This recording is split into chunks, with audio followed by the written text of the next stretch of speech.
Zámek a klíč, co se tam zalomil. Zámek a klíč, zámek a klíč.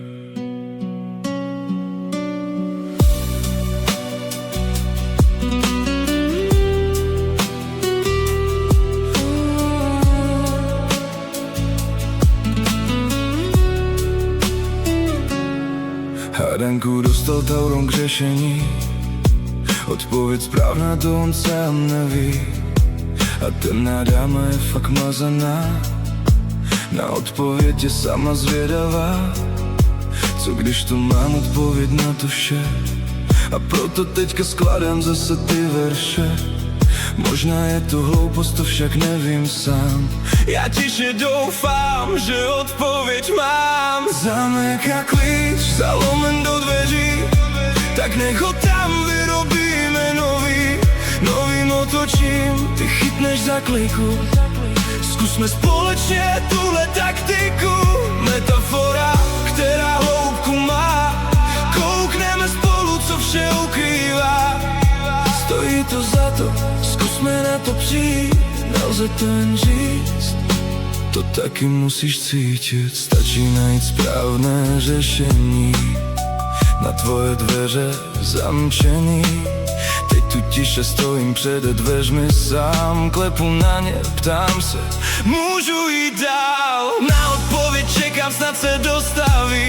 A na mou otázku mi dáma odpoví.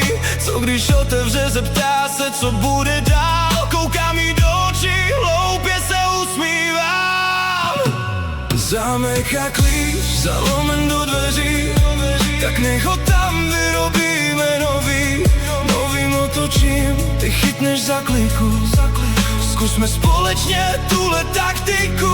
Metafora, která hloubku má. Koukneme spolu, co vše ukrývá. Stojí to za to, zkusme na to přijít.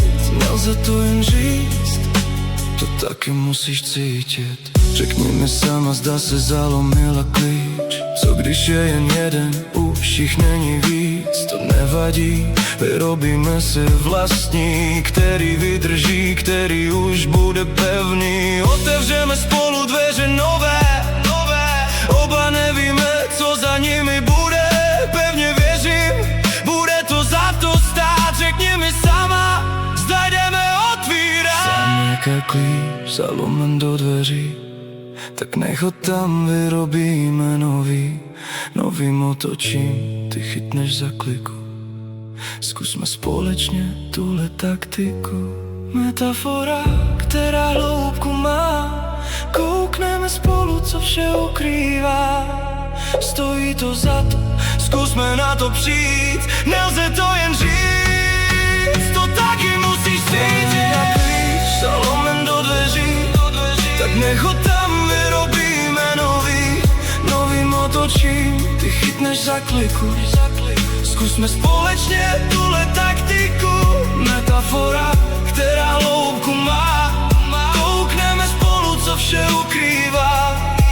Stojí to za to, zkusme na to přijít. Nelze to jen říct, to taky musíš cítit.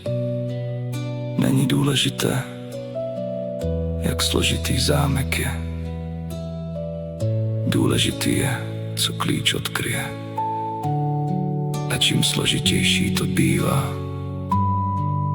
tím víc stojí za to, co se pod zámkem skrývá.